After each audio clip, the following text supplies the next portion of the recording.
अस्सलाम वालेकुम, मैं हूं दिल इम्तियाज़ और आप देख रहे हैं तख्ती ऑनलाइन। मैं इस चीज़ का वकील हूं कि हमें अब साइंसेस और आर्ट्स को अलग अलग नहीं बच्चों को पढ़ाना चाहिए, बल्कि बहुत सी ऐसी डिस्कवरीज हो रही हैं जहां हमें नज़र आ रहा है कि साइंस और आर्ट्स ने मिलकर इन डिस्कवरीज को हम तक लाने में बहुत भरपूर किरदार अदा किया है। आज बिल्कुल ऐसी ही वीडियो सीरीज मैं बनाने जा रहा हूं जो कि हमें सितारों के बारे में बताएगी कि सितारे कैसे पैदा होते हैं। लेकिन इन सितारों की पैदाइश में भी हमें ये चीज़ नज़र आएगी कि हमें अपने बच्चों को साइंस और आर्ट्स क्यों इकट्ठे पढ़ानी चाहिए। मैं आपको लेकर चलता हूँ एक एस्ट्रोफिजिक्स की तरफ जिनका नाम है निया अमारा। वो अमेरिकन एस्ट्रोफिजिस्ट हैं, आर्टिस्ट हैं, एक्टिविस्ट हैं और उसके साथ साथ उनका जो काम है, जो उनकी रिसर्च है, वो है गैलेक्टिक मैस स्टार फॉर्मेशन और एक्सो प्लैनेट डिटेक्शन।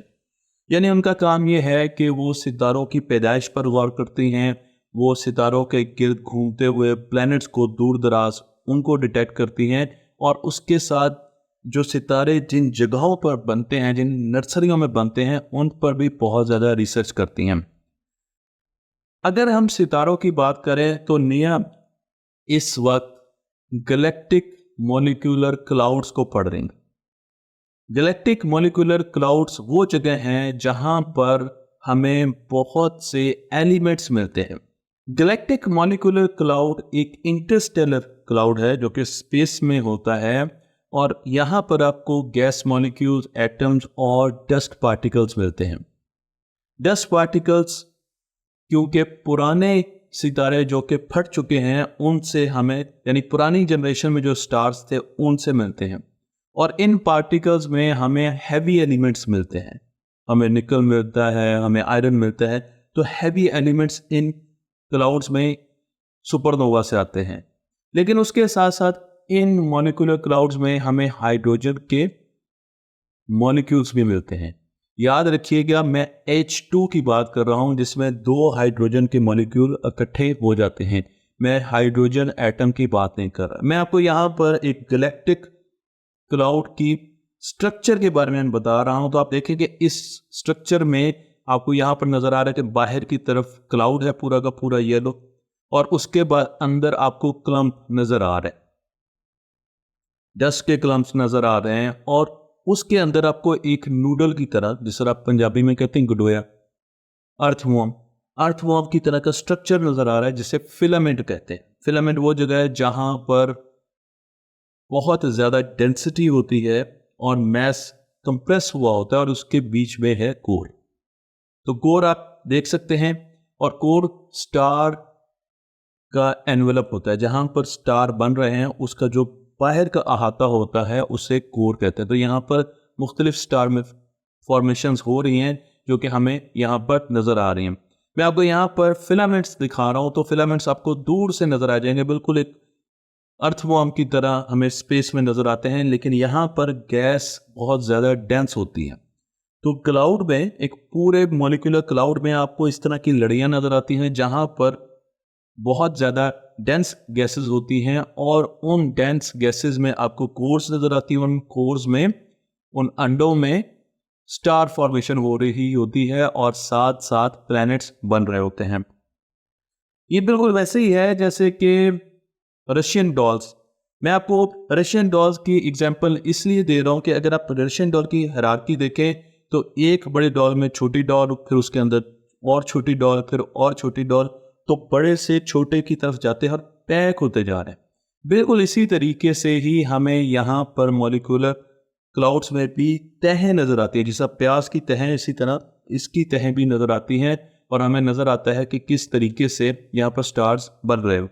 मैं आपको ये वाज़ेह करता चलूँ यहाँ पर कि डायनामिक्स ऑफ मॉलिक्यूलर क्लाउड्स जो हैं, यानी मॉलिक्यूलर क्लाउड को प्रिडिक्ट करना आसान है क्योंकि हमें इसके बारे में ज़्यादातर इंफॉर्मेशन है। मसलन मॉलिक्यूलर क्लाउड जिस गैलेक्सी में है, जो इसकी पेरेंट गैलेक्सी है, अगर वो मिल्की वे में है तो हमें मिल्की वे की रोटेशन के बारे में काफ़ी हद तक पता है।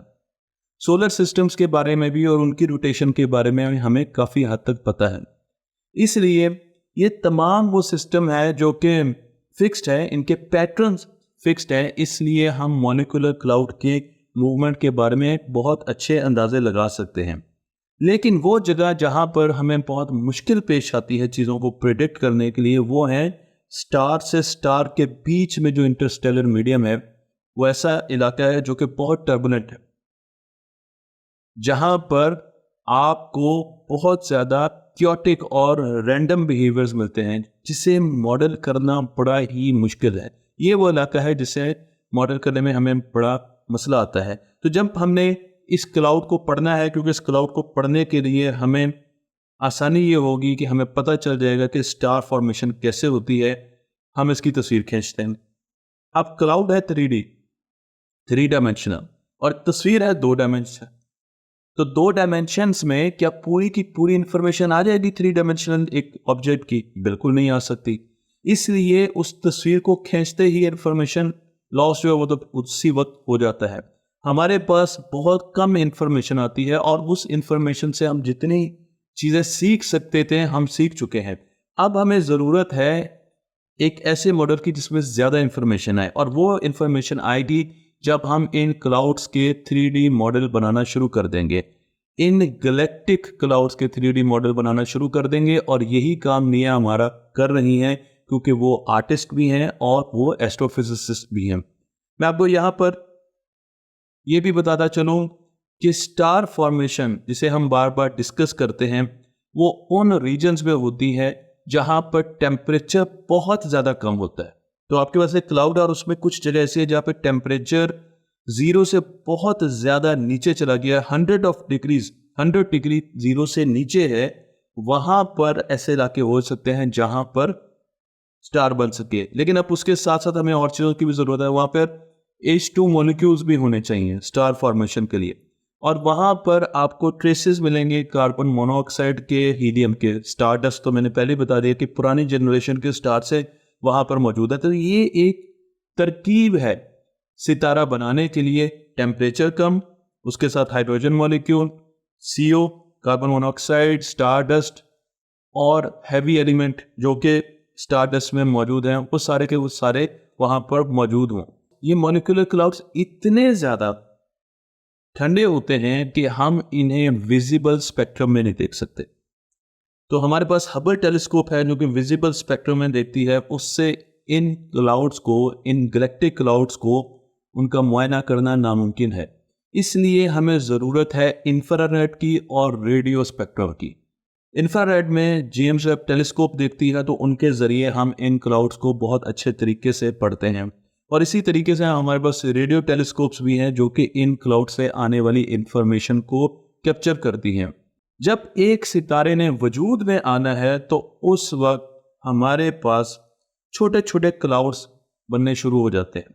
बड़े क्लाउड में छोटी रीजन्स बनना शुरू हो जाते हैं जो कि कई लाइट ईयर्स पर मुहित होते हैं। और इन क्लाउड्स में, इन हिस्सों में आपको रेडिएशन मिलेगी, इन हिस्सों में आपको ग्रेविटेशनल टर्बुलेंस मिलेगी, मैग्नेटिक फील्ड मिलेगी। तो ये 3 ऐसी चीज़ें हैं जो कि सितारा बनाने के लिए बहुत ज़रूरी है। तो रेडिएशंस होनी चाहिए, उसके साथ साथ मैग्नेटिक फील्ड होनी चाहिए, और उसके साथ साथ ग्रेविटी होनी चाहिए। फिर साथ साथ एक थ्योरी अभी रिसेंटली ये भी बताती है कि जब 2 एटॉमिक हाइड्रोजन के क्लाउड्स, एटॉमिक H आकर आपस में कोलाइड करते हैं, तो वो H2 यानी हाइड्रोजन मॉलिक्यूल के क्लाउड को बनाते हैं। ऐसे क्लाउड्स को अगर गौर से देखा जाए तो उनका जो बीच वाला हिस्सा होता है, जब ये आकर आपस में टकराए, तो इनके जो बीच वाला हिस्सा है वहां पर आपको ज्यादा H2 हाइड्रोजन मॉलिक्यूल्स मिलते हैं। वहां का जो हिस्सा है वो हाइड्रोजन गैलेक्टिक क्लाउड में, मॉलिक्यूलर क्लाउड में कन्वर्ट हो चुके हैं। और ये वो हिस्सा है जो कि hundreds of thousands to millions message रखता है, यानी लाखों गुना सूरज से ज्यादा मैस रखता है। और यही वो इलाका है जहां पर अब सितारे की पैदाइश होने वाली है। तो हमारे पास 2 क्लाउड्स आए, हाइड्रोजन के आपस टकराए और उनके बीच में डेंसिटी बढ़ती गई, मैस बढ़ता गया, और अब वहां पर बहुत ज्यादा मैस है, वहां पर ग्रेविटी है, रेडिएशन है, मैग्नेटिक फील्ड है, और गैस कंप्रेस हो रही है। गैस के कंप्रेस होने की वजह से अब आप देखें वहां पर फिलामेंट बनना शुरू हो गया। मैं आपको यहाँ पर फिलामेंट दिखा रहा हूँ, और फिलामेंट के अंदर कोर है। टेम्परेचर आहिस्ता आहिस्ता बढ़ना शुरू हो गया है, क्योंकि वहां पर टर्बुलेंस बहुत ज्यादा है, वहां पर फ्रिक्शन बहुत ज्यादा है। कोर बिल्कुल एक वैक्यूम क्लीनर की तरह है। स्पेस में अगर बहुत बड़ा वैक्यूम क्लीनर है जो कि हर चीज को खाई जा रहा है, कोर बिल्कुल ऐसे ही काम करती। कोर का काम यह है कि वो अपने इर्द गिर्द मेटल को सक करती रहे, अपनी तरफ खींचती रहे। ऐसा करने से बाज औकात इस कॉस्मिक वैक्यूम क्लीनर की वजह से कोर बहुत बढ़ जाती है, और जब कोर बहुत ज़्यादा साइज में बढ़ जाती है और वो डेंस होती है तो ग्रेविटी की वजह से कोर कोलैप्स कर जाती है। कोर कोलैप्स करने की वजह से उसका जो सेंट्रल पॉइंट है उस पर टेम्परेचर बढ़ना शुरू हो जाता है। टेम्परेचर ऐसा ऐसा ऐसा ऐसा बढ़ना शुरू हो जाते हैं, और फिर एक वक्त आता है जब न्यूक्लियर फ्यूजन का रिएक्शन शुरू हो जाता है। मैं आपको ये चीज़ें यहाँ पर तस्वीर में भी दिखा रहा हूँ, तो आप देखें कि किस तरीके से कोर पहले कोलैप्स हो रही, कोर बनी हुई है, फिर वो कोलैप्स होती है, टेम्परेचर बीच में बढ़ते हैं और न्यूक्लियर फ्यूजन का रिएक्शन शुरू होता है, और न्यूक्लियर फ्यूजन के रिएक्शन से एक सितारे की आमद हमें अपनी सुनी देती है। मुझे उम्मीद है कि ये जो पहली वीडियो है इस सीरीज़ की वो आपको पसंद आई होगी। आगे हम दूसरी वीडियोस भी बनाएंगे ताकि आगे भी आपको इस रिसर्च के बारे में बताया जाए। रिसर्च की तरफ तो अभी हम गए नहीं, अभी तो हमने इसकी तमीज़ मानी है। तब तक ऑनलाइन को लाइक कीजिए, शेयर कीजिए और इस इल्म को दूसरों तक पहुँचाइए।